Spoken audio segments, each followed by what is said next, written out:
is hearing loss considered a disability? Well, let's look at the statistics. 15% of the world's adults are affected by hearing loss. Or we could say 1.1 billion people is the number estimated to be affected by hearing loss by 2015. Also, approximately 1/3 of people older than 65 years are affected by hearing loss, according to the World Health Organization. And it's not only older people. 1 in 10 school children cannot hear their teacher properly in the classroom situation. Unfortunately, people with hearing loss wait an average of 7 years before seeking help. And looking at medical practitioners, we find that only 16% of physicians routinely screen for hearing loss. Here's one type of hearing loss where we can see that the hair cells in the inner ear have been damaged. So we see that hearing loss is not a focus for doctors, yet it has a high prevalence worldwide.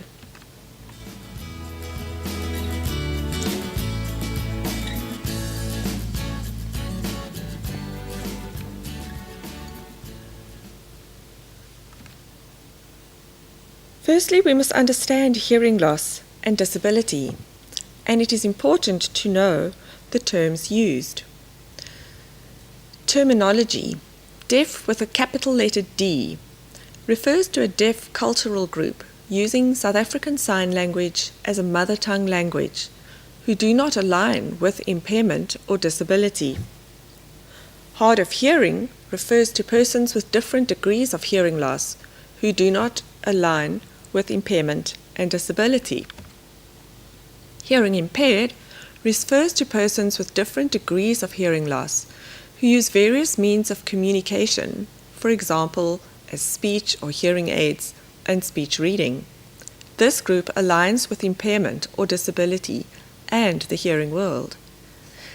Deaf with a lowercase letter d refers to deaf persons not using South African Sign Language as a medium of communication, who use various other means of communication, for example, speech, speech reading, cochlear implants, or a combination thereof. This group aligns with impairment or disability and the hearing world. In other words, hearing impaired or deaf describes those who seek intervention to their impairment. Using these terms to describe all those who have hearing loss requires open-mindedness and respect for human rights.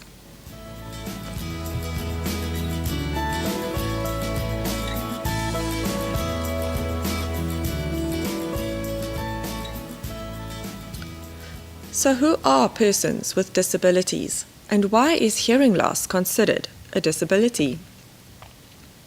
The United Nations Convention on the Rights of Persons with Disabilities states in Article 1 that it is clear regarding the human rights of persons with different impairments.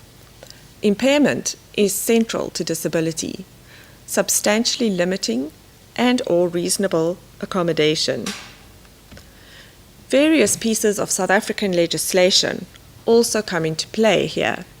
The Employment Equity Act, the Code of Good Practice on the Employment of Persons with Disabilities, and the Technical Assistance Guidelines. Firstly, a person must have an impairment. An impairment may either be physical, mental, or a combination thereof.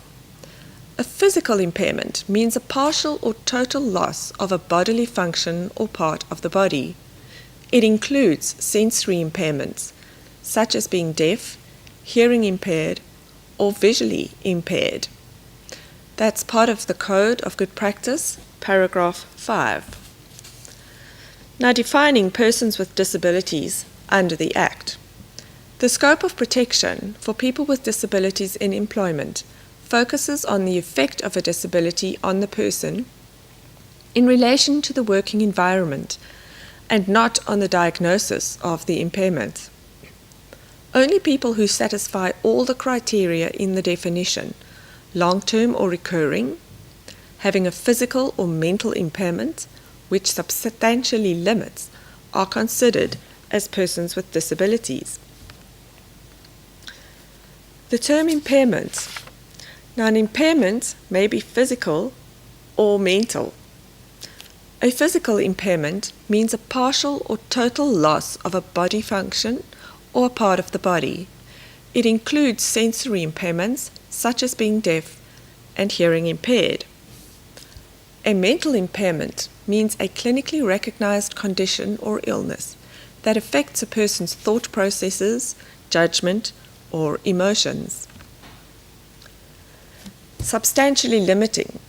An impairment is substantially limiting if, in the absence of reasonable accommodation, a person would be either totally unable to do a job or would be significantly limited in doing the job.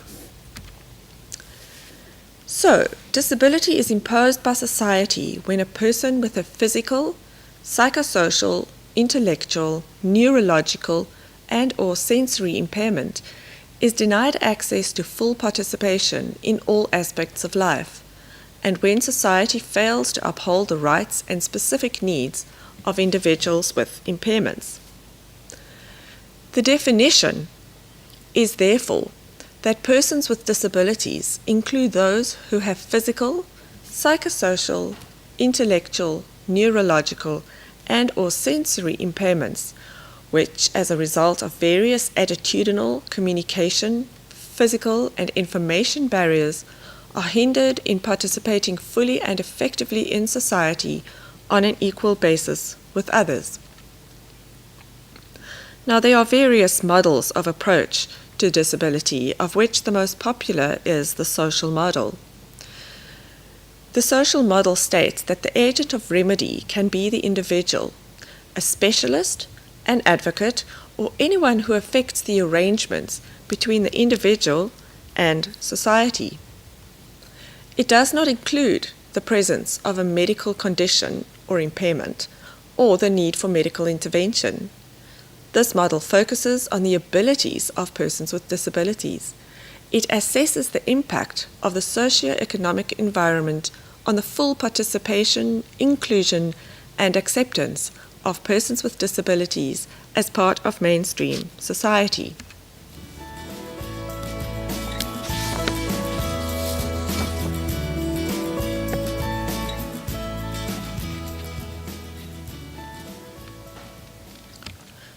Reasonable accommodations are modifications and adjustments not imposing a disproportionate or undue burden to ensure that persons with disabilities are granted the enjoyment of human rights and fundamental freedoms on an equal basis with others.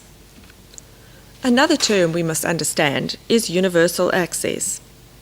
Universal access means the removal of cultural, physical, social, and other barriers that prevent people with disabilities from entering, using, or benefiting from the various systems of society that are available to other citizens and residents. The absence of accessibility or the denial of access is the loss of opportunities to take part in the community on an equal basis with others. The terms hearing impaired or deaf describes those who seek intervention.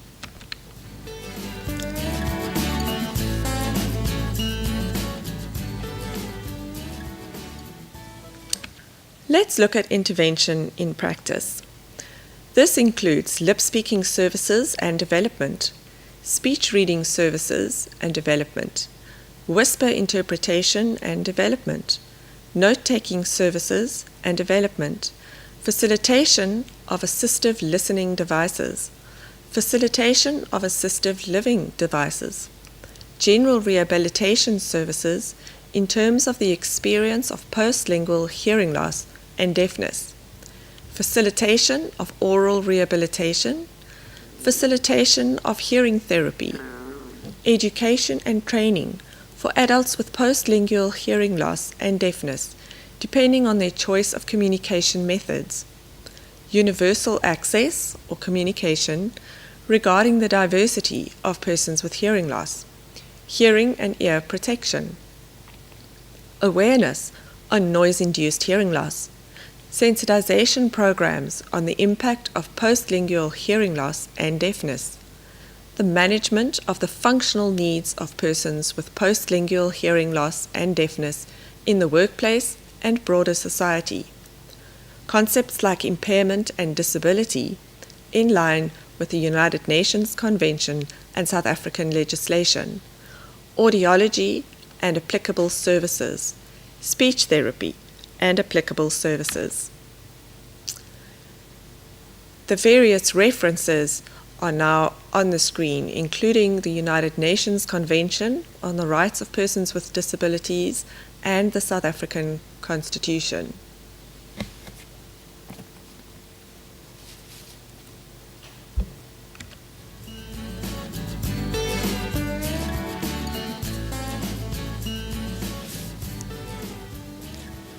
Any queries may be directed to Fani du Toit.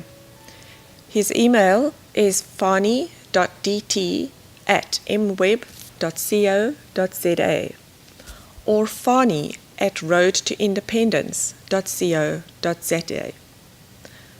He can be reached at facebook.com/yourroadtoindependence or on Twitter @FaniDreams or @Road2Independe. Skype is fani.du.toit3. This DVD is supported by the National Council for Persons with Physical Disabilities in South Africa.